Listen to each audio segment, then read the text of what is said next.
ॐ श्रुतिस्मृतिपुराणानाम् आलयं करुणालयं नमामि भगवत्पादं शङ्करं लोकशङ्करं शङ्करं शङ्कराचार्यं केशवं बादरायणं सूत्रभाष्यकृतौ वन्दे भगवन्तौ पुनः पुनः। ईश्वरो गुरुरात्मेति मूर्तिभेदविभागिने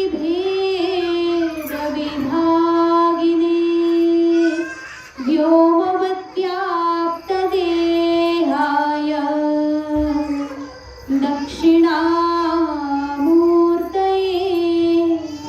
नमः।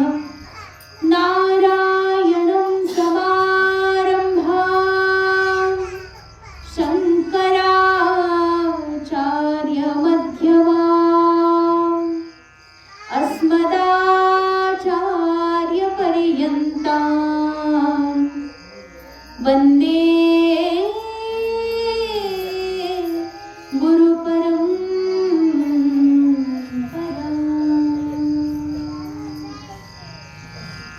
नमस्ते शारदे देवी काश्मीरपुरवासिनी त्वामहं प्रार्थये नित्यं विद्यादानं च देहि मे।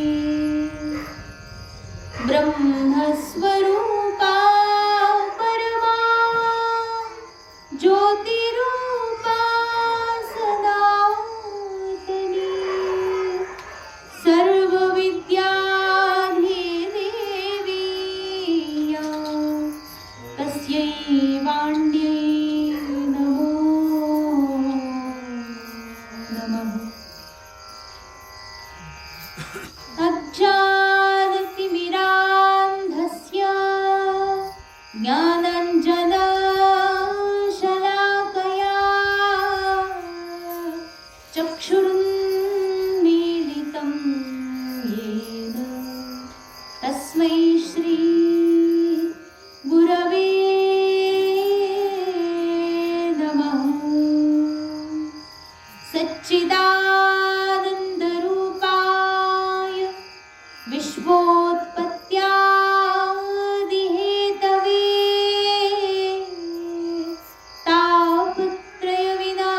तापत्रयविनाशाय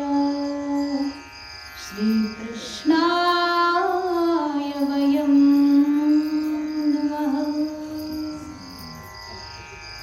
यं व्रजन्तमनुपेतमपेतकृत्यं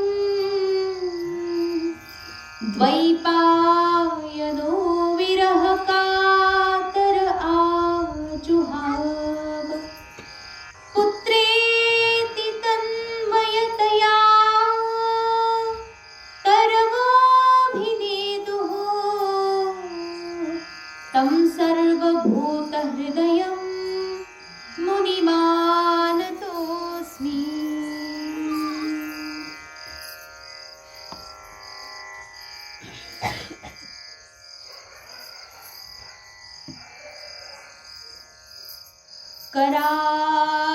करारविन्देन पदारविन्दं मुखारविन्दे विनिवेशयन्तम् वटस्य पत्रस्य पुटे शयानं बालं मुकुन्दं मनसा स्मरामि। श्रीकृष्ण गोविन्द हरे मुरारे हे नाथ नारायण वासुदेव जिह्वे पिबस्वामृत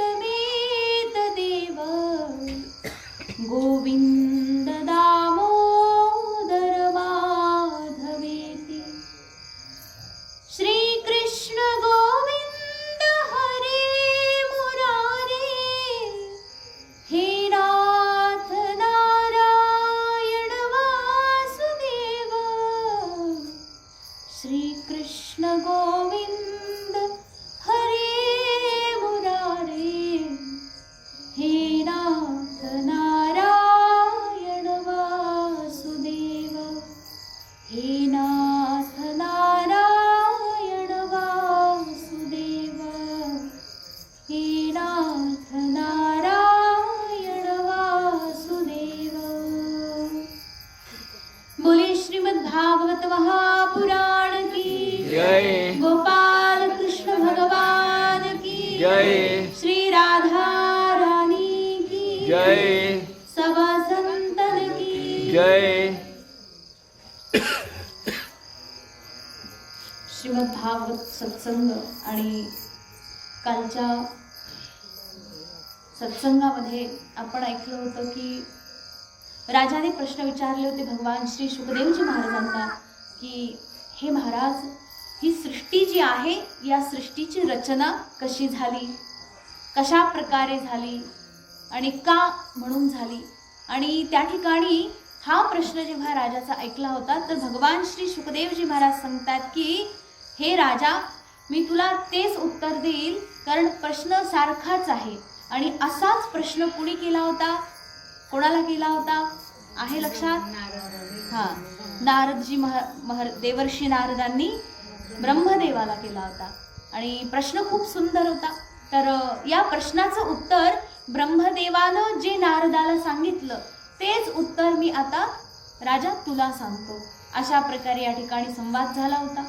तर एकदा असं झालं, म्हणतात की देवर्षी नारद जे आहेत ते ब्रह्मदेव जेव्हा संध्येला बसले होते तेव्हाच गेले आणि मग पाहिलं आश्चर्य आहे की सगळं जग ज्या ब्रह्मदेवाची उपासना करतं तेच ब्रह्मदेव कशाला काय करतायत, ते सुद्धा बसलेत, ध्यान लावून बसलेत। मग त्यांना प्रश्न पडला नारदजी महाराजांना, अरे बापरे, की हे महाराज आता कोणाचं ध्यान लावतात बरं? कारण सगळ्या जगामध्ये मला तर माहित आहे संपूर्ण प्राणी मात्र सगळ्यांचे स्वामी आहात ब्रह्मदेव। हे ब्रह्मदेव म्हणतात ना, तुम्ही फक्त माझे वडील नाही आहेत। कोण म्हणते? नारदजी म्हणतात हे फक्त तुम्ही माझे वडील नाही तर संपूर्ण सृष्टीचे, संपूर्ण चराचराचे तुम्ही पिता आहात। मग तुम्ही सगळ्यांचे सृजनकर्ता असल्या कारणाने तुम्ही कुणाचं बरं आणखी ध्यान करताय? कारण सगळ्यांच्या श्रेष्ठ तुम्ही आहात, सगळ्या सृष्टीच्या श्रेष्ठ तुम्ही आहात, मग तुम्ही पण ध्यान करता, मग तुमचं पण कोणी मालक आहे की काय? तेव्हा ब्रह्मदेवाने त्या ठिकाणी अत्यंत सुंदर उत्तर दिलं। उत्तरापूर्वी त्या ठिकाणी बघा या प्रश्नाची प्रशंसा केली आहे। काय म्हणाले? हे नारदा, हे बालक, की खूप सुंदर प्रश्न विचारलाय। सगळ्या लोकांच्या हिताची कळकळ तुझ्या अंतःकरणामध्ये आहे, या प्रश्नातूनच कळतं। कारण की हा प्रश्न अनन्यसाधारण आहे, या प्रश्नाचं जे महत्त्व आहे अत्यंत महत्त्वाचं आहे, खूप विशिष्ट असा प्रश्न आहे। म्हणून सम्यक कारुणिकस्येदम, म्हणजे मनामध्ये अत्यंत सम्यक रूपाने करुणा जागृत झाली म्हणून तू असा इतका सुंदर प्रश्न विचारला। म्हणून हे वत्स यदहम चोदितः सौम्य, आणि मला आनंद वाटतो की तुझ्या या प्रश्नातून त्या ठिकाणी मला त्या भगवान परमेश्वराचे गुण गाण्याची प्रेरणा मिळाली आहे। म्हणजे एखादा जर चांगले प्रश्न विचारत असेल तर त्या प्रश्नाला आपण सौभाग्य समजायचं की वा, या व्यक्तीनं मला हे विचारलं तरी, म्हणजे काही किती सुंदर असतात असे प्रश्न विचारणारे सुद्धा सुंदर असतात आणि या प्रश्नाचे उत्तर देणारे त्याहून सुंदर असतात। तर मग खूप आनंद वाटला। ब्रह्मदेवांनी त्या ठिकाणी आता उत्तर द्यायला सुरुवात केली आहे। ब्रह्मदेव म्हणतात की तस्मै नमो भगवते वासुदेवाय धीमहि यन्मायया दुर्जयया मां ब्रुवन्ति जगद्गुरुम। हे नारदा, की मी त्या वासुदेवाला प्रणाम करतो। कुणाला? त्या भगवान वासुदेवाचं मी ध्यान करतो। धीमहि म्हणजे मी ध्यान करतो। कोणत्या वासुदेवाचं? ज्याने मला सुद्धा बनवलेलं आहे। बघा नारदजी महाराजांना सांगतात की नारदा, सर्व जगाचा स्वामी मी नाही, कारण हे सगळे जे लोक आहेत ना, यन्मायया, त्या भगवान परमात्म्याच्या मायेच्या पांघरुणामुळे सगळे लोक मोहित झालेले असल्यामुळे त्या ठिकाणी मलाच त्या ठिकाणी काय म्हणतात? जगद्गुरु समजतात। वस्तुतः जगद्गुरु कोण आहे? कृष्णं वंदे जगद्गुरुम। केवळ परमात्मा ही जगद्गुरु आहे, तोही जगतपिता आहे, तो परमात्मा ही सर्वश्रेष्ठ इच्छा आहे आणि सगळ्यांचं आराध्य आहे. सगळ्या लोकांचं त्या ठिकाणी परमात्माही एकमेव ध्यानाचं पूजेचं त्या ठिकाणी केंद्रबिंदू आहे. आणि बघा मी सुद्धा त्याच परमात्म्याचं ध्यान करतो. म्हणून हे नारदा, हे लोक जे आहेत ना ते मायेच्या वशीभूत झालेले आहेत, त्याच्यामुळे मलाच सगळे देव समजून बसलेत. वस्तुतः मी देव नाही. हे गुरुचं काम आहे बरं का. नाही तर शिष्य जर समजतो की हेच देव आहेत, हेच देव, अरे वा, हे तर समजतं आणखी चांगलंय. जर एखादा म्हटला की गुरु देव नाही, म्हणजे तिथं खरी गोष्ट आहे, सद्गुरूही देव आहेत, परमात्माही, नाहीतर त्यांच्या ठिकाणी जर दैवत्व दिसलं नाही, गुरुच्या ठिकाणी जर व्यक्तित्व आपल्याला दिसलं, हे कुणीतरी व्यक्ती आहे, गुरु म्हणजे कुणीतरी व्यक्ती आहे, असं ज्या दिवशी आपल्याला वाटतं ना, समजायचं आपल्यासारखे मूर्ख शिष्यच कुणी नाही आहेत. आपल्या गुरूंच्या ठिकाणी व्यक्ती म्हणून कधी पाहायचं नाही. ते कुणी व्यक्ती नसून साक्षात परमात्माही आहे, हा आपला भाव असला पाहिजे. तर त्या ठिकाणी सद्गुरूच्या ज्ञानातून त्या ठिकाणी आपण जीवनमुक्त होऊ शकतो. परंतु गुरूचं काय कर्तव्य आहे की मीही भगवान आहे, मीच साक्षात परमात्मा आहे. म्हणजे असं आहे की अहम ब्रह्मास्मी, परंतु अहम एव ब्रह्म अस्मी असं नाहीये. हा, मी ब्रह्म आहे पण मीच ब्रह्म आहे असं म्हणणं चुकीचं आहे. मी ब्रह्म आहे परंतु माझ्या सोबत तुम्ही सगळे ब्रह्म आहात, ही गोष्ट खरी आहे. परंतु मीच ब्रह्म आहे, माझ्या व्यतिरिक्त ब्रह्म कुणी नाही असं म्हटलं की मी एकदम चुकीचं. म्हणजे बघा, श्रुतीच्या सुद्धा किती अर्थ विचित्र लावले जाऊ शकतात. म्हणजे अहम ब्रह्मास्मी म्हटलं ठीक आहे, मग मी ब्रह्म आहे याची अनुभूती असावी, परंतु केवळ मी नाही तर या समस्त चराचरामध्ये प्रत्येक ठिकाणी तो ब्रह्मत्व विद्यमान आहे, हा भाव असावा. मग सद्गुरूंनी याचं त्या ठिकाणी उपदेश दिला पाहिजे. जसं सद्गुरू सांगतात काय, तत्वमसी, तू तोच आहे, म्हणजे तूच ब्रह्म आहे, तुझ्या आतमध्ये जो आहे तो परमात्मा ही परब्रह्म आहे, याचं ज्ञान सद्गुरू देतात. आणि शिष्य घेतो काय, अहम ब्रह्मास्मी, म्हणजे मी ब्रह्म आहे. गुरुजी काय म्हटले, तू ब्रह्म आहे, मग मला काय समजायचं की मी ब्रह्म आहे. हा अहम ब्रह्मास्मी आणि तत्वमसी या महावाक्याचा उपदेश सद्गुरू करतात. मग गुरु असं म्हणत नाही की मीच ब्रह्म आहे, फक्त गुरुलाच तू ब्रह्म मान, बाकी मग हे अज्ञान आहे. मग ते गुरु ही अगदी फार काय म्हणतात संकुचित संकीर्ण विचारांचे आहेत. ब्रह्मदेवानं आपलं जे वास्तविक रूप आहे सांगून दिलं. आणि हे लोक जे आहेत ना ते मायेच्या भ्रमामुळे त्या ठिकाणी मला गुरु समजतात, मला देव समजतात, परंतु मी देव नाही, मी एक कुणीतरी काम करणारा त्याचा सेवक आहे. मग त्याने सुद्धा बघा, मला सुद्धा त्यानेच निर्माण केलेलं आहे आणि तुम्हा सगळ्यांना निर्माण करायचं कार्य फक्त त्याने मला दिलेलं आहे. म्हणजे ब्रह्मदेवाला निर्माण करणारा तो परमात्मा आहे असं ब्रह्मदेवाने सांगितलं. म्हणून त्या परमात्म्याचं मी ध्यान करतो. मी आता इथे जे बसलोय ना ध्यानाला, तर मी त्याचंच ध्यान करतो. कारण की त्या आदि नारायणाचं जर क्षणभर विस्मरण झालं तर माझ्याकडे जे सृष्टी चालवण्याचं, सृष्टी उत्पन्न करण्याचं जे कार्य आहे ते मी करू शकणार नाही. कारण की त्यातूनच मला ते बळ मिळतं. परमात्म्याच्या ध्यानातून, त्याच्या चिंतनातून, त्याच्या आराधनेतूनच मला हे सगळं बळ मिळतं. त्याकरता विलज्जमानया यस्य स्थातुमीक्षा पथे मुया विमोहिता विकथन्ते ममाहम इति दुर्धियः. इतकं सुंदर बोललेत ना, विकथन्ते. कथन्ते जो शब्द आहे ना संस्कृतमध्ये ठीक आहे बोलतात, पण विकथन्ते म्हणजे जे बोलणं आहे ना ते अगदी विचित्र सारखं आहे. याला साधारण भाषेत जर म्हटलं ना, याच्यामध्ये अनुवादामध्ये पण खूप सुंदर दिलं. हे लोक काय करतात, त्या भगवान परमात्म्याला विसरून जातात. मग मला ध्यानात ठेवणारे पण बरेत, पण लोक मला पण विसरून जातात, ब्रह्मदेवाला पण विसरून जातात.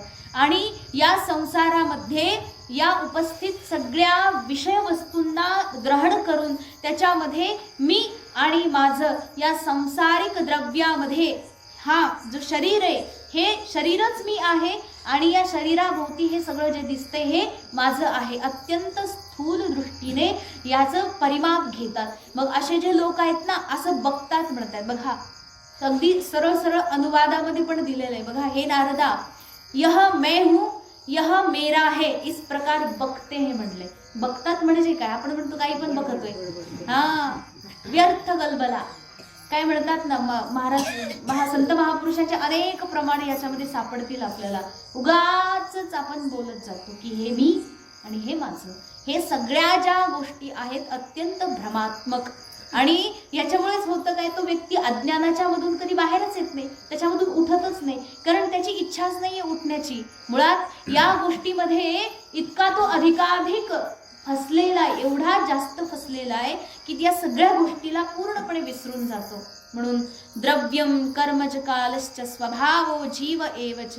हा जो जीव आहे, हा द्रव्य म्हणजे हे सगळे जे पदार्थ, त्यानंतर कर्म, आपण जे काही कर्म करतो ते सगळे कर्म, काल आणि स्वभाव, जीव, अज्ञान, या सगळ्याच्या मध्ये आपण एवढे जास्त बद्ध होऊन जातो, बांधून जातो की वासुदेवात परो ब्रह्मन न चान्योर्थोस्ति तत्वतः. वासुदेव परमात्म्याच्या व्यतिरिक्त दुसरं काहीही तत्व नाही या जगामध्ये. ही गोष्ट तू कधीही जाणूच शकत नाही, ओळखूच शकत नाही. बघा, जेवढं जास्तीत जास्त आपण जास्त कर्मामध्ये फसू, तेवढं जास्तीत जास्त भगवान परमात्म्याचं स्वाभाविक विस्मरण होऊन जातं. स्वाभाविक, कारण हे कर्म असेच आहेत ना, इतके आपल्या मनाला सहज आकर्षित करणार आहेत. हे मन अशी गोष्ट आहे जी की अत्यंत चपळाईनं त्या सगळ्या भौतिक विषय वस्तूंच्या मध्ये जाऊन रमतं. आणि असं नाही की एकाच विषय वस्तूमध्ये रमलंय मन, अजिबात नाहीये. असं होतं का कधी? तसंच जर मन रमलं असतं तर मग आपल्याला ताटामध्ये एक जरी वस्तू वाढली तर तेवढ्याच मध्ये आपलं मन रमून गेलं असतं. मग 2-3 घास खाली का असं वाटतं दुसरं काहीतरी पाहिजे होतं याच्यासोबत, बरोबर की नाही? हा, कुणी अजून काही डिश आणून दिलं तर आपण नको नाहीये, कारण की संसाराची विविधता आहे. ही विविधता पाहायला गेलं तर अख्खं आयुष्य संपून जाईल, परंतु याची विविधता संपत नाही. कारण की याला ज्याने बनवलं तो परमात्मा फार नटखट आहे. त्या परमात्म्याची जी लीला अत्यंत दिव्य आहे. खरं तर याला जरी पाहिलं ना तरी आश्चर्य व्हायला पाहिजे. जगात किती आश्चर्य आहेत बरं? 7 आश्चर्य आहेत ना. हे अमका आश्चर्य, तमका आश्चर्य, असं ताजमहालाला आपल्याकडे आश्चर्य मानलं जातं, परंतु हे काही एक आश्चर्य नाहीये. या भगवान परमेश्वराच्या सृष्टीमध्ये त्याने ही सृष्टी जी बनवलेली हे मुळात एक आश्चर्य आहे. त्याने ते कसं बनवलंय आणि असं काही बनवलंय की ते अगदी परफेक्ट आहे. त्या परमात्म्याच्या बनवण्याच्या कृतीमध्ये जराही त्रुटी येत नाही. बघा, आपलं जे शरीर बनवलं होतं हे बनवलं कधी होतं भगवंताने? ब्रह्मदेवाचंही तेच बनवलं होतं. बाकी सगळ्या लोकांचं जे शरीर बनलेलं आहे त्या काळामध्ये, जेव्हा सृष्टी अनादी काळापासून चालत आलेली, तेव्हाही तेच बनलं होतं. आणि जे अजूनपर्यंत चालू आहे, जसं नाक आहे तेव्हाही असंच नाक होतं जसं आपलं आहे आता. जसं डोळे पहिल्यांदा होते तसेच डोळे आहेत आता सुद्धा, काही बदल झालेला नाहीये. मग त्या परमात्म्याचा आविष्कार किती आश्चर्यजनक आहे बघा. त्या परमात्म्याने आपल्याला सगळ्यांना बनवलं आणि पुढेही जे काही पिढी येणार आहे ही सगळीच्या सगळी आपल्याच सारखी असणार आहे. हा, चेहरे आणि बघा विशेष म्हणजे चेहरे सुद्धा मिळत नाही बरं का एकमेकांचे, सगळे वेगळे वेगळे दिसतात. चेहऱ्याचं सोडा, हाताचे जे ठसे असतात, फिंगरप्रिंट्स वगैरे, हे सुद्धा एकमेकांचं कुठेही मॅच होत नाही. हे कसं शक्य आहे बरं? त्याने किती विविधता बनवली आहे. एवढे करोडो लोकसंख्या पृथ्वीवर आहे, कोणाशी फिंगरप्रिंट मॅच होत नाही. मग किती त्याची कला आहे बरं. प्रत्येकाचं वेगळं बनवलंय. आपण म्हणतो हे प्रत्येक ठिकाणी वेगळं वेगळं कसं काय बनवायचं? त्याची ही सृष्टी आहे. मग त्याच्या सृष्टीला जर पाहायला गेलं तर हे एक आश्चर्य आहे. त्यातूनही त्या परमात्म्याला आपण पाहू शकतो. अथवा या सगळ्या सृष्टीमध्ये, विविधतेमध्ये जर आपलं मन भटकून जात असेल तर या सगळ्याचा त्याग करून, या सगळ्याला सोडून केवळ त्या परमात्म्याचाही ध्यास लावून सुद्धा त्याला आपण प्राप्त करू शकतो. मग असा तो विविधता असणारा परमात्मा, त्याला सोडून दिलं आणि याच्यामध्ये, या संसारामध्ये जीवाने मन रमवून ठेवलं. त्यातही एका ठिकाणी मन रमत नाही.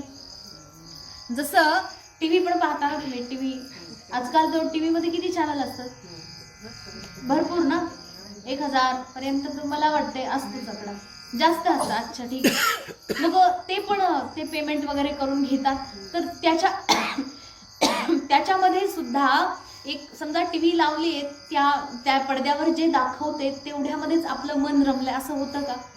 हातामध्ये रिमोट आहे, अगदी एका मिनिटाला चॅनल बदलले जातात. म्हणजे तिथे सुद्धा बघा, एक तर टीव्ही हा एक विषय झाला, त्याच्या आतमध्ये जे सगळे अनगिनत विषय भरले त्यातल्या सुद्धा कुठल्या एका विषयावर मन रमत नाही. अर्थात जितके जास्तीत जास्त सुखसुविधा येते ना तेवढं जास्त मन विचलित होऊन जातं. म्हणून या सगळ्याचा एक करून त्याग करत त्या ठिकाणी केवळ नारायण परमात्म्याचं ध्यान करावं. परंतु जीवाला हे कुठे कळतंय? कारण याला कळलं पाहिजे काय, नारायण परा वेद वेदा देवा नारायणांगजाः नारायण परालोका नारायण परामुखाः. बघा इतकं सुंदर सांगितले की हे संपूर्ण सृष्टी जी आहे साक्षात नारायणापासूनच आहे, त्या नारायणामुळेच आहे आणि त्या नारायणासाठीच आहे, त्याला मिळवण्याकरताच आहे. हा जन्म जो मिळालेला आहे आपल्याला कोणापासून मिळालाय?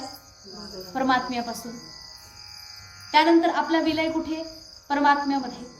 बरं आता हा मिळालाय कशा करता? त्याच्या प्राप्ती करता. अर्थात जे काही मिळालं त्याच्यापासून त्याच्यामध्येच जायचंय आणि त्याला मिळवण्याकरताच हा जन्म मिळालेला. अर्थात त्याच्या व्यतिरिक्त काहीही नाहीये. जे काही आहे त्याच्या व्यतिरिक्त उरलं नाही. मग असा नारायण परालोका, या संपूर्ण लोकामध्ये नारायण ही श्रेष्ठ आहे, सर्वश्रेष्ठ. नारायण परामुखाः. सर्व युगांमध्ये, सर्व काळामध्ये, सर्व वस्तूमध्ये, प्रत्येक ठिकाणी तो परमात्मा ही कसा आहे? सर्वश्रेष्ठ आहे, हे जाणलं पाहिजे. नारायण परो योगो, योग जे उत्पन्न झालेला योग साधना आदी, हा योग सुद्धा नारायणापासूनच आलेला आहे, नारायणासाठीच आहे आणि तो नारायण या योगाचाही श्रेष्ठ आहे.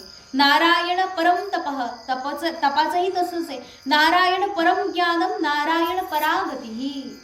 मग अशा प्रकारे या सर्वाचा जो स्वामी आहे एकमेव एकमात्र नारायण ही आहे. त्या नारायणाच्या व्यतिरिक्त दुसरं काहीही नाही. अशा प्रकारे तो परमात्मा निर्विकार असूनही आपल्या सर्वांना कसा दिसतो? विकारी दिसतो. हे सगळे जे वस्तू वगैरे दिसतात याचा विकार आहे ना.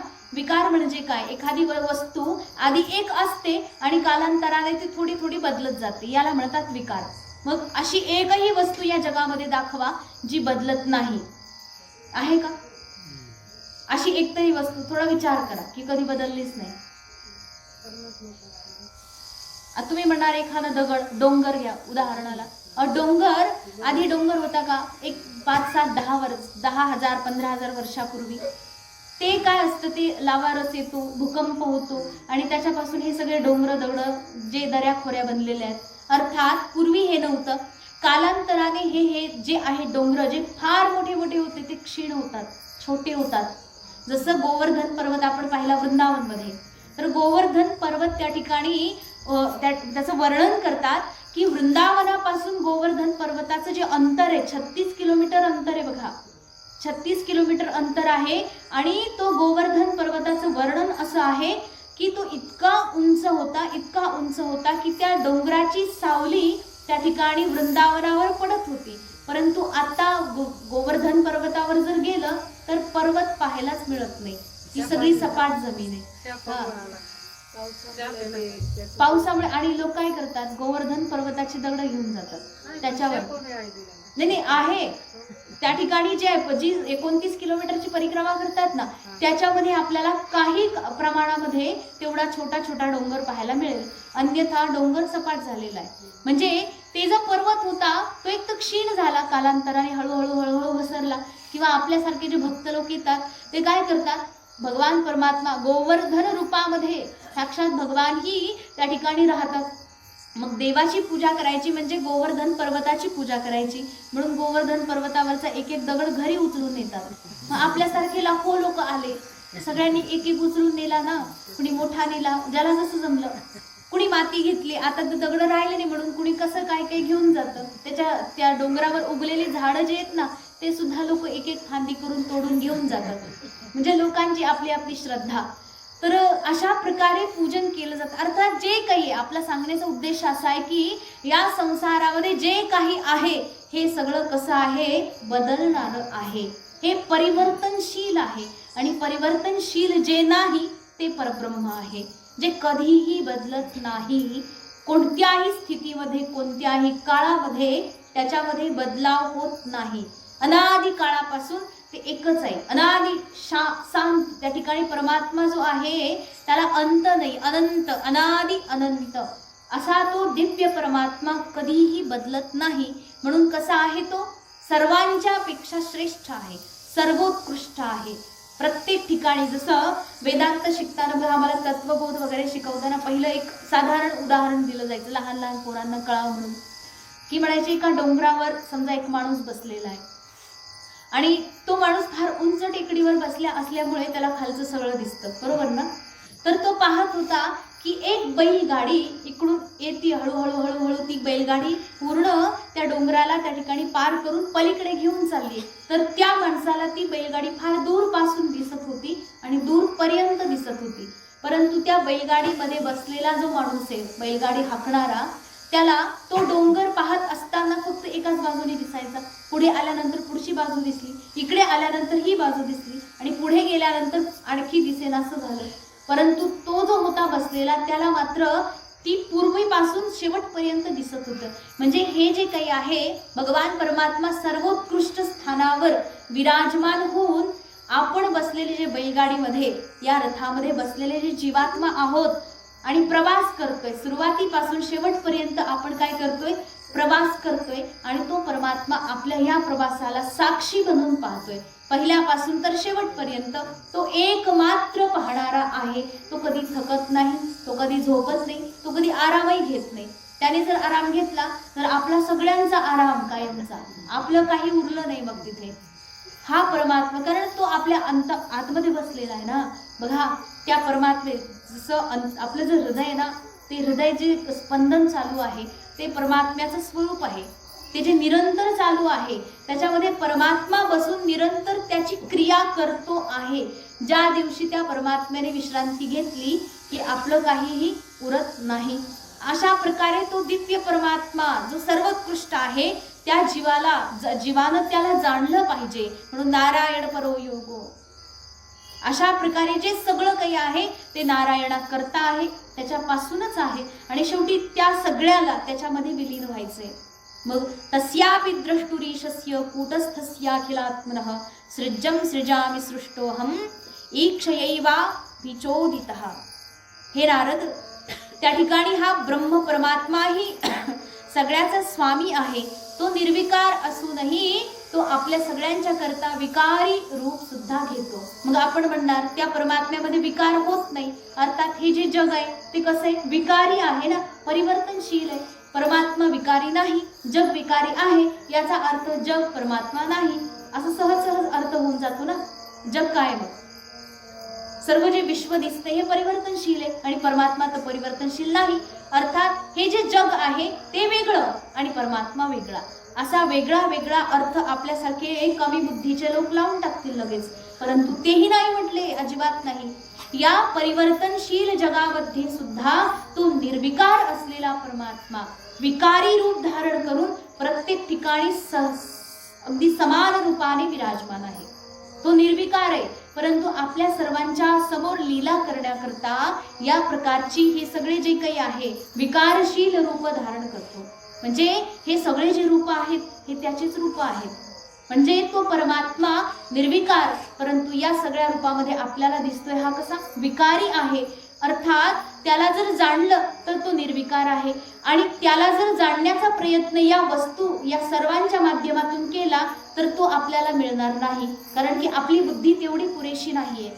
मग तो जेव्हा आपल्याला कळून जातो तेव्हा सगळं काही कळतं. प्रत्येक गोष्टीमध्ये तो विराजमान आहे हे आपल्याला कळून जातं. जसं उदाहरण घेऊ, थोडा विषय क्लिष्ट वाटू शकतो, परंतु वेदांत विषयाला याच्यापेक्षा जास्त सरळ मला नाही वाटत करता येईल, म्हणून जे आहे ते सरळ चाललंय. एक उदाहरण घेऊ. तुम्ही स्वयंपाक करता घरामध्ये. स्वयंपाक करताना तुम्ही समजा भात शिजायला घातलेला आहे, भात शिजला हे तुम्हाला कसं कळतं बरं? हा, भाताचं एक शीत घेता आणि दाबून पाहता, मग काय म्हणता, भात शिजला आहे. हे कसं कळतं बरं? म्हणजे एक भात दाबायचा की सगळ्याच भाताला दाबून बघायचं, प्रत्येक तांदूळ हातात घ्यायचा, दाबून बघायचा आणि मग म्हणायचं की भात शिजला, असं होतं का? हा, एक जरी दबला तरी सकाळी समजायचं की सगळे तांदूळ शिजलेले आहेत. प्रत्येक तांदूळाला दावत बसायची गरज पडत नाही. हा, त्याच प्रकारे हे आहे. भगवान परमात्मा जो आहे तो एका ठिकाणी जरी आपल्याला दिसला, एका जळामध्ये, एका स्थळामध्ये किंवा एका व्यक्तीमध्ये, एका ठाई जरी आपल्याला तो दिसला, त्याचं दर्शन झालं तर त्या परमात्म्याचं दर्शन अवघ्या विश्वामध्ये होतं. त्याला पाहण्याकरता मग प्रत्येकाची परीक्षा नाही घेत बसायच्या. कुत्र्याची परीक्षा घेतली तिथे परमात्मा आहे, मग आता घोड्याची घेऊ, अहो असं काय करायची गरज आहे? त्या परमात्म्याला एका ठिकाणी जर जाणलं, जाणण्यामध्ये पण फरक असतो बरं का, मग फरकामध्ये आपल्याला कळून जाईल. जर त्याच्यामध्ये तो परमात्मा निरंतर विद्यमान आहे आणि तत्वतः त्याला मी ओळखलेलं आहे असं जेव्हा कळतं, तर त्या परमात्म्याची उपस्थिती संपूर्ण जगभर आहे याचा अनुभव होतो. नाहीतर मग ऋषीमुनींना कसं काय झालं असतं परमात्म्याचा बोध? कारण आपल्या डोळ्यांना तर जग एवढंच दिसते, आपल्या डोळ्यासमोर जेवढं आहे. मग आपल्याला काय माहिती त्या वेशीच्या बाहेर, वेशी इकडे, वेशीच्या बाहेर काय चाललंय आपल्याला काय माहिती आहे? हा, समजा ठीक आहे भारतभर आपण फिरून पाहू, पण पृथ्वी एवढी मोठी आहे, या पृथ्वीवर प्रत्येक ठिकाणी जाऊन प्रत्येक जीवाचं परीक्षण करणं शक्य आहे का हो? हा, शक्य आहे. समजा अमेरिकेमध्ये जे लोक राहतात त्यांच्यामध्ये परमात्मा आहे की नाही खोदून खोदून पाहायचं, तिथे एक तर जाणं आपल्याला प्रत्येकाजवळ शक्य नाहीये आणि प्रत्येकाची हे परीक्षा घेणं शक्य नाही. चला एखाद्या माणसाने ते करूनही टाकलं, फार आयुष्य त्याला होतं, फार पैसा पण होता, मग त्याने प्रत्येकाकडे जाऊन प्रत्येकाचं परीक्षण केलं की याच्यामध्ये देव आहे की नाही, आहे की नाही, सगळ्यामध्ये त्याला भेटला. परंतु भगवान केवळ पृथ्वीपुरता मर्यादित नाहीये. या पृथ्वीसारख्या अनगिनत पृथ्वी अजून त्याच्या या मंडळामध्ये आहेत, त्याच्या ब्रह्मांडामध्ये अनगिनत त्या ठिकाणी लोक राहतात. ही तर आपली एक सूर्यमाला आहे, बाकी ठिकाणचं काय? मग याचा अर्थ जर काढला तर प्रत्येकाचं परीक्षण करत पाहण्याची गरज नाहीये. तो परब्रह्म ठाईच बसून आपल्यामध्ये जरी दिसला तो प्रत्येक ठिकाणी आपल्याला दिसणारच, प्रत्येक ठिकाणी त्याचा बोध होणार. अशा प्रकारे तस्यापि द्रष्टुरीशस्य, त्याला फक्त पाहायचे की तो कूटस्थ आहे. कूटे स्थित इति कूटस्थ, आपल्या आतमध्ये तो स्थित आहे म्हणजे बसलेला आहे याचा अनुभव घ्या. मग काय होतं, पण शेवटी त्या परमात्म्याने बनवलेलं आहे हे सगळं विश्व, तर या विश्वाला बनवण्याकरता त्याला हा सगळा खेळ रचावा लागतो. त्यानेच ही अविद्या पण उत्पन्न केलेली आहे. त्या अविद्येमध्ये आपण सगळे जर फसलो नाही तर त्याने जी सृष्टी बनवली सफल कशी व्हायची? बरोबर की नाही? आपण जर ब्रह्म म्हणून जन्मालाही आलो, ब्रह्मस्वरूपामध्ये स्थिर राहिलो, ब्रह्मस्वरूप म्हणूनच जर तल्लीन झालो, तर मग त्या ठिकाणी सगळे संत बनून जातील ना हो. म्हणजे सगळे संत काय म्हणायचं, सगळे भगवंतच बनून जातील. मग ही जी सृष्टीवर चाललेली तुझी माझ्याची खेळ मांडणी आहे, मग खेळ खेळायचं कुणी कोणासोबत? त्याच्यामुळे खेळच होणार नाही. त्याची जी सृष्टी आहे त्याचं सृष्टी रचण्याचं जे काय म्हणतात प्रयोजन आहे ते सफल होणार नाही. त्याच्याकरता अविद्या निर्माण केली. पण बघा फरक आहे, या अविद्या निर्माण केल्यानंतर मग तुम्ही म्हणणार मग अविद्या त्याने निर्माण केली, आम्ही फसतोय, मग आमचा दोष काय त्याच्यामध्ये? त्याने निर्माण केली मग आम्ही फसलो. परंतु बघा भगवान परमात्म्याने एक व्यवस्था बनवलेली आहे. त्याची सृष्टी अशी नाहीये काहीतरी व्यवस्था प्लॅनिंग असते, असं नाही अगदी जे झालं ते होत गेलं, अजिबात नाही. त्याची सगळ्या गोष्टीची एक प्लॅनिंग असते. आणि बघा कधी काय व्हायचं त्याच्या इच्छेच्या व्यतिरिक्त नाही, त्याच्या इच्छेच्या आधी नाही. सगळं काही जे काही होते प्लॅनिंगने होतंय. आता जे चाललंय ते त्या परमात्म्याची प्लॅनिंग आहे. आपल्या जीवनामध्ये जे होते ते सगळी त्याची प्लॅनिंग आहे. ते जे काही करतो प्री प्लॅनिंग असतो सगळं काही करायचं, आणि ते अगदी वेळेत होतं प्रत्येक गोष्ट. कारण त्या परमात्म्याच्या आधी नाही सगळी प्रकृती, सगळं काही त्याच्या आधी नाही. म्हणजे त्या परमात्म्याने एक सुंदर मोठी दिव्य भव्य अशी व्यवस्था बनवलेली आहे. या सृष्टीमध्ये आपण सगळे प्राणी बनलो, तर याच्यामध्ये निर्बुद्धी असे सगळे प्राणी बनवले. सगळ्यांच्या ठिकाणी फक्त उठणं बसणं खाणं पिणं दुखणं वगैरे जे काही आहे एवढीच बुद्धी आहे बरं का. बाकी प्राण्यांमध्ये सगळ्यांना आपली मतलबापुरती बुद्धी देवाने दिलेली आहे. घोड्याला, कुत्र्याला, मांजराला, गाढवाला सगळ्यांना आपली आपली बुद्धी मतलबापुरती दिली आहे. आणि माणसाला फक्त काय केलं, थोडीशी जास्त बुद्धी दिली आहे. थोडीशी नाही, सगळीच बुद्धी दिली आहे. बघा हा माणूस ब्रह्म परमात्म्याचा जर बोध घेऊ शकतोय तर याच्याकडे बुद्धीची कमतरता अजिबात नाहीये. आणि सगळे माणसंच होते ज्यांनी बोध घेतला, ते पण आणि आपण पण. मग आपल्या त्यांच्यामध्ये फरक काय आहे की त्यांनी त्या बुद्धीचा उपयोग केला. आपण बुद्धीला आपली गंजत पडली कुठल्या तरी एका काय म्हणतात अंधार कोठरीमध्ये पडलेली आहे. तर ही जी बुद्धी आहे याचा जर उपयोग केला, अत्यंत सूक्ष्माती सूक्ष्म या विषयावर चिंतन करत राहिलो तर ही बुद्धी अत्यंत तीक्ष्ण होते. आणि जशी जशी ती तीक्ष्ण म्हणजे सूक्ष्म बरं का, शार्पनेस त्याच्यामध्ये येते. तर ती जी सूक्ष्मता आहे त्या सूक्ष्मतेच्या बळावर त्या परब्रह्म परमात्म्याचा अनुभव सुद्धा होतो.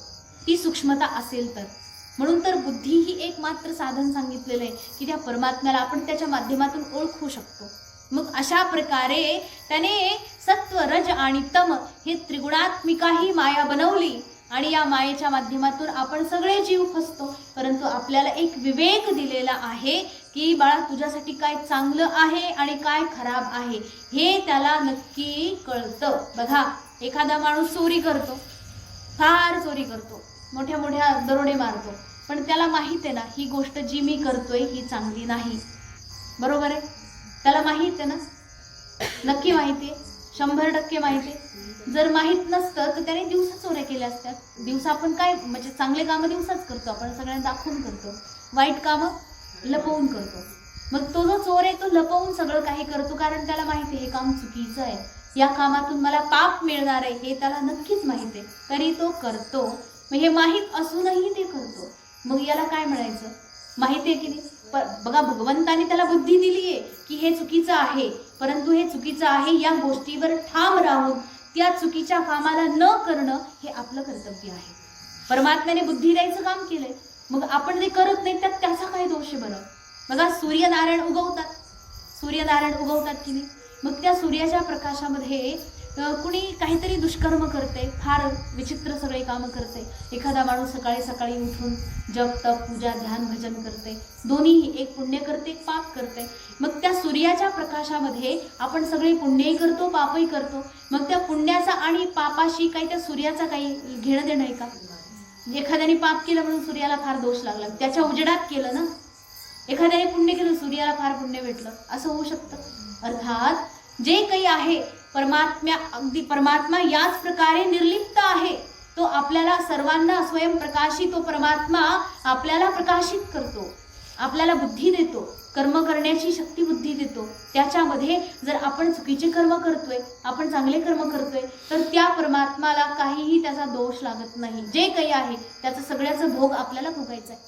मग सत्व रज आणि तम या तीनही गुणांनी युक्त असलेली ती माया, ती अविद्या, या सगळ्यावर त्या ठिकाणी भगवंताने या सृष्टीची सर्जना केलेली आहे. हे जे जग आपल्याला दिसतंय हे बनवलं कसं? तर स्थिती सर्ग निरोधेषु गृहीता मायया विभो. या स्थिती म्हणजे काय? त्या ठिकाणी भगवान परमात्म्याने पालन करणं, सर्ग म्हणजे सर्जना करणं, उत्पन्न करणं, आणि निरोध अर्थात याला लय करणं. सृष्टीला बनवणं, सृष्टीचं पालन करणं आणि सृष्टीचा लय करणं, या तीन गोष्टी या तीन गुणांच्या आधारित निर्माण झालेल्या आहे.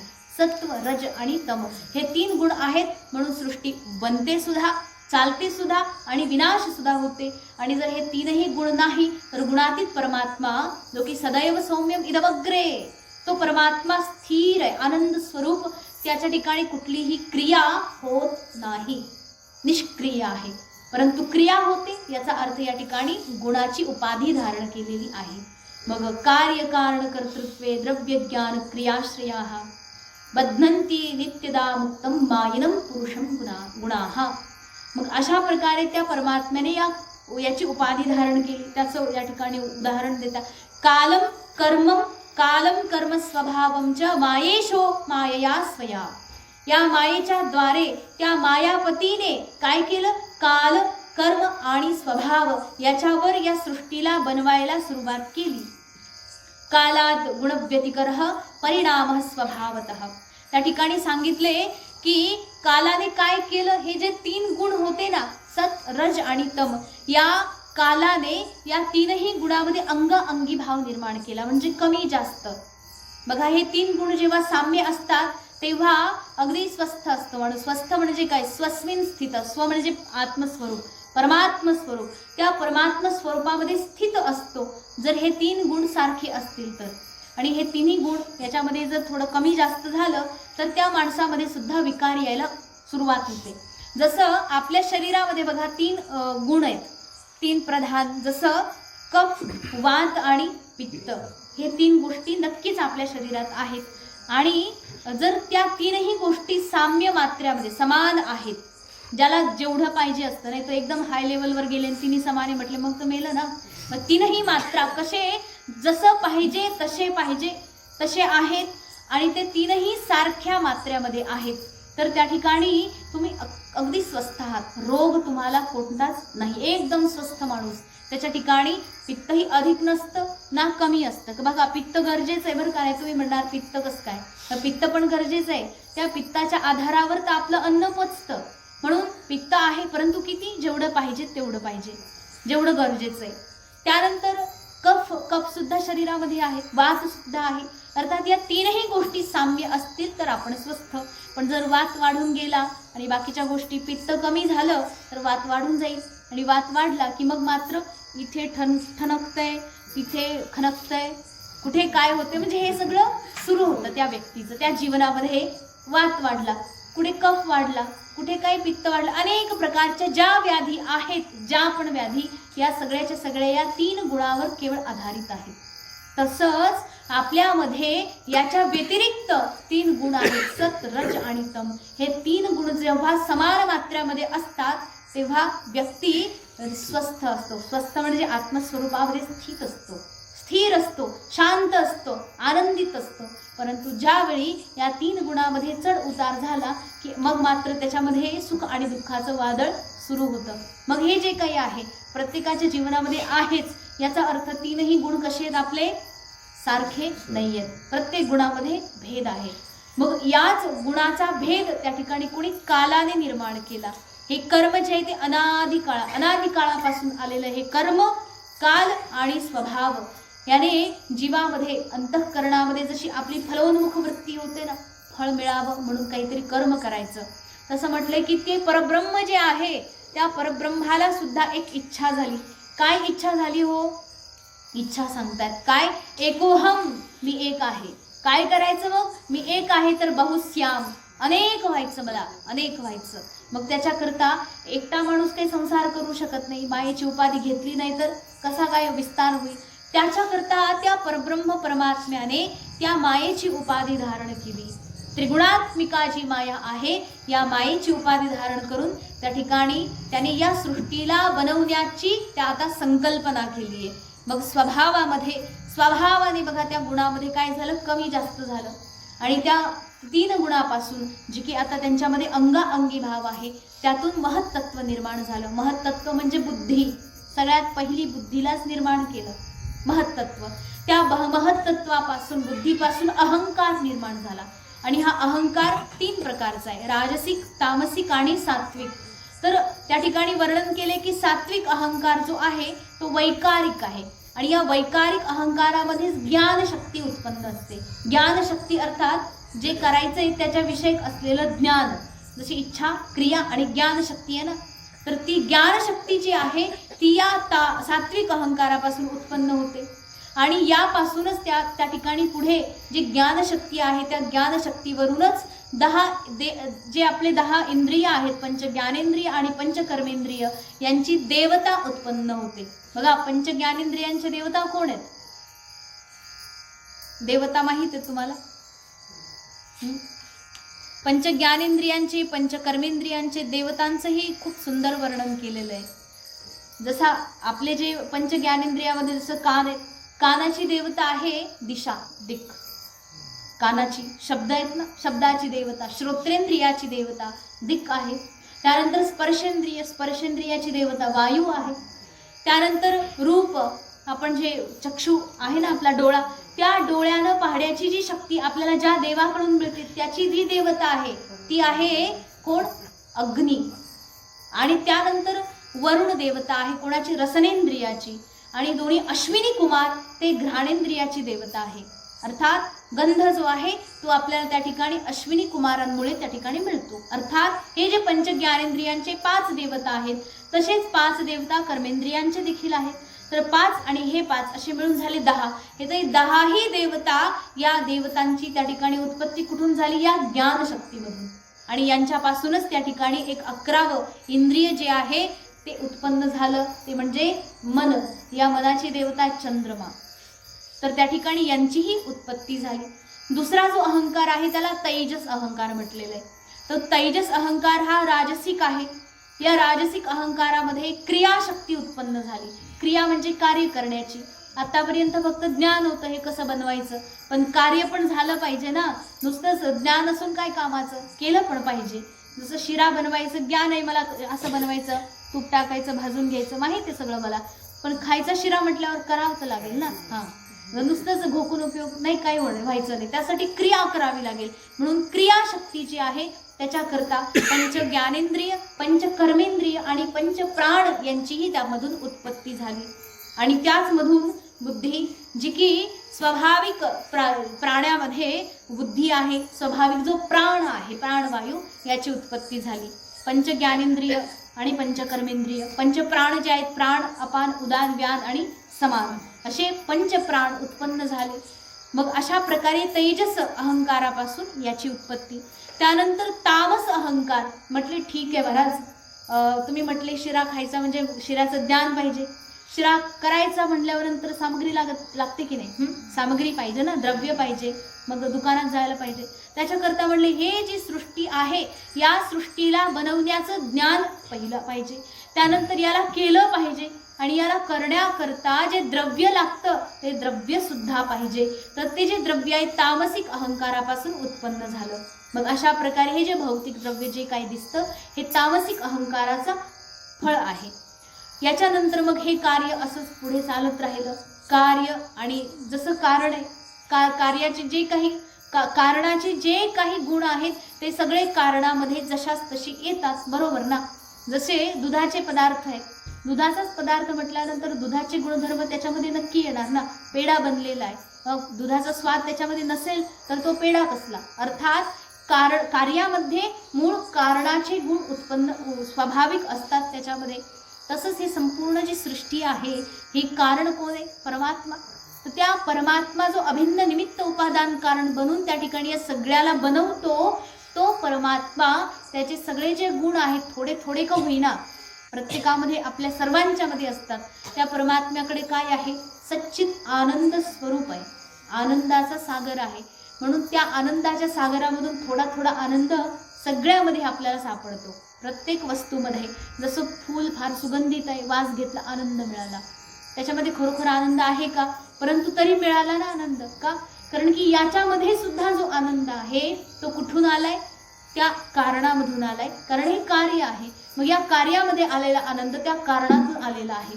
अर्थात जे काही बनलेलं आहे त्रिगुणात्मिक ते सर्व काही त्याच्याकडून आलेलं असल्यामुळे ह्या सगळ्यामध्ये त्याचा परिप्रकाश होतो, तो दिसतो, आपल्याला आनंद भासतो, परमात्माही आपल्याला त्याच्यामध्ये भासून जातो. मग अशा प्रकारे हे वैकारिक अहंकार, त्यानंतर तैजस अहंकार आणि तामस अहंकार या तीन अहंकाराच्या बळावर ज्ञानशक्ती, क्रियाशक्ती, बुद्धी, प्राणश्च तेजसो, श्रोत्रम त्वग घ्राण दृग्जिह्वा वाग्दोर्मे ढ्रांघ्री पायवः. अशा प्रकारे हे सगळं इंद्रियांची त्या ठिकाणी उत्पत्ती झाली. पुढे म्हणतात यदैते संगता भावा भूतेंद्रिय मनोगुणाः यदायतन निर्माणे न शेकुर ब्रह्मवित्तमः. हे श्रेष्ठ ब्रह्मवित्त नारदजी महाराजांना सांगतात की नारदजी महाराज हे ब्रह्म परमात्म्याने काय केलं, हा जो आहे पंचभूत, पंच इंद्रिय, पंच ज्ञानेंद्रिय, मन आदी जे काही उत्पन्न केलं या सगळ्याला ठेवण्याकरता बघा, सगळं काही उत्पन्न झाल्यानंतर ठेवायला पण काहीतरी बॉक्स पाहिजे ना. मग म्हटलं ठीक आहे, पंच ज्ञानेंद्रिय झाले, पंच कर्मेंद्रिय, पंच प्राण झाले आणि मन बुद्धी, अर्थात ही सप्तदश तत्वाचं जे सूक्ष्म शरीर आहे ते आता बनून गेलेलं आहे, परंतु हे सूक्ष्म आहे ना, इकडे तिकडे पळून जाईल. त्याच्यामुळे या सगळ्याला ठेवण्याकरता एक असा काहीतरी बॉक्स पाहिजे. तर तो बॉक्स बनवला गेला. काय होतं ते, पंचमहाभूतांच्या मिलित अंशापासून हे संपूर्ण जे स्थूल जगत आपल्याला दिसतंय हे त्या ठिकाणी पाहायला मिळतं. मग हे आपलं जे शरीर आहे हे त्या ठिकाणी बनवलं गेलं. या शरीरामध्ये आता त्या सगळ्याला आणून बसवलं, आरोपित केलं. यदा संहत्य चान्योन्यम भगवच्छक्ती चोदिताः सदसत्वम उपादाय चोभयम ससृजु हृदः. वेळ सांगत जा बरं का. तर अशा प्रकारे या संपूर्ण बनवलं जे गेलेली सृष्टी आहे त्या परमात्म्याने या शरीरामध्ये आणून ते सगळं काही स्थापित केलं, सूक्ष्म शरीर. मग स एव पुरुषस्तस्मात् दंडम निर्भिद्य निर्गतः सहस्रोर्वङ्घ्रिबाह्वक्षः सहस्रानन शीर्षवान. तर तोच परमात्मा कसा आहे? सहस्र आनन. आनन म्हणजे मुख. 1000 सहस्रो मुख. 1000 म्हणजे 1000च नाही, हजारो तोंडाचा, हजारो डोक्याचा, हजारो पायाचा, हजारो हाताचा तो एक परमात्मा या ठिकाणी आपल्याला आता पाहायला मिळतो. 1000 डोके म्हणजे किती हो? असं लगेच लाईनमध्ये लावायचं नाही की 1000 डोके म्हणजे किती लांबलचक होईल. रावणाला 10 तोंड होते म्हणजे ते पाहायला समोर आपल्या दिसतं की असे 10 तोंड असे असतील. मग 1000 डोके त्या परमात्म्याचे कसे असतील? तर त्याचं उत्तर काय आहे? ते जे 1000 डोके आहेत ना ते आपले सगळ्यांचे आहेत. आपल्या सगळ्यांच्या डोके जे आहेत ना, जे काही डोके, हे सगळे शिर कुणाचे आहेत? हे सगळे तोंड कुणाचे आहेत? हे सगळे हात, हे सगळे पाय कुणाचे आहेत? त्या परमात्म्याचेच आहेत. सहस्र शीर्षा पुरुषः सहस्राक्ष सहस्रपाद पुरुषस्य मुखम. हा खूप सुंदर सांगितलेलं आहे. या परमात्मा, तो जो दिव्य परमात्मा आहे त्याच्या मुखामधून पुरुषस्य मुखम ब्रह्म क्षत्रवेदस्य बाहवः. मग त्या परमात्म्याच्या मुखामधून त्या ठिकाणी उत्पन्न झालेले कोण? ब्रह्म अर्थात ब्राह्मण. त्यानंतर क्षत्रमेतस्य बाहव, या दोन्ही हातामधून क्षत्रियाची उत्पत्ती झाली. त्यानंतर उर्वोर्वेश्यो भगवतः, या दोन्ही मांड्यामधून वैश्य समाज उत्पन्न झाला. त्यानंतर पदभ्याम शूद्रो अजायत, दोन्ही पायामधून शूद्र उत्पन्न झाले. अर्थात आपण सगळेच्या सगळे त्या परमात्म्याच्या ठिकाणावरून उत्पन्न झालेलो आहोत, त्याच्यामधून आलेलो आहोत. अर्थात आपण सगळे त्याचे कोण आहेत? अंग आहेत. आपला तो अंगी आहे. जसं एक झाड असतं मोठं, फार मोठं झाड असतं आणि त्या झाडाच्या हजारो शाखा असतात, हजारो पानं असतात. तर ते सगळे जे पानं आहेत ते सगळे या झाडाचे काय असतात? अवयव असतात, अंग असतात. आणि त्या अवयवाचा जो अवयवी आहे तो मूळ जे मुख्य झाड आहे ते मुख्य झाड त्याचा अवयवी आहे. बाकी सगळे अवयव. याप्रमाणेच या परमात्मा, हा जो सृष्टीमध्ये व्याप्त असलेला परमात्मा, या परमात्मा तो आपला सगळ्यांचा काय आहे? अवयवी. आणि आपण सगळे त्याचे अवयव अंग आहोत. त्याच्यामधूनच निघालोय ना, म्हणून सगळे अंग आहोत आपण. भूर्लोक कल्पितः पदभ्याम भुवर्लोकोऽस्य नाभितः. तर अशा प्रकारे त्या परमात्म्याचं खूप सुंदर वर्णन केलंय की तो कुठे आणि कशा प्रकारे विद्यमान आहे. भूर्लोक कल्पितः पदभ्याम म्हणजे त्याची जे पुरुष आहे ना उभा असा एवढा मोठा, तर त्या पुरुषाच्या कंबरापासून खाली जे अंग आहे हे सगळं जमिनीपासून खाली असलेले 7 भुवन, सप्त पाताळ लोक आहे ना, अतळ, वितळ, सुतळ, तळातळ, रसातळ, महातळ आणि पाताळ. हे पाताळाचे जे 7 लोक आहेत ते त्या विराट परमपुरुषाच्या कमरेच्या खालचा भाग आहे. आणि पुढे म्हटलंय भुवर लोकोस्य नाभितः. नाभी म्हणजे जी बेंबी आहे, कमर आहे, तिथून पासून वरचा जो भाग आहे तो भुवलोक आहे. म्हणजे भू सोडल्यानंतर भुवः स्वः मह जनः आणि तपः. अर्थात ऊर्ध्व 7 आणि अध 7 लोक जर मिळाले तर पूर्ण तो पुरुष बनलेला आहे. तो विराट परमात्माही ऊर्ध्व आणि अध रूपामध्ये सर्वत्र विद्यमान आहे.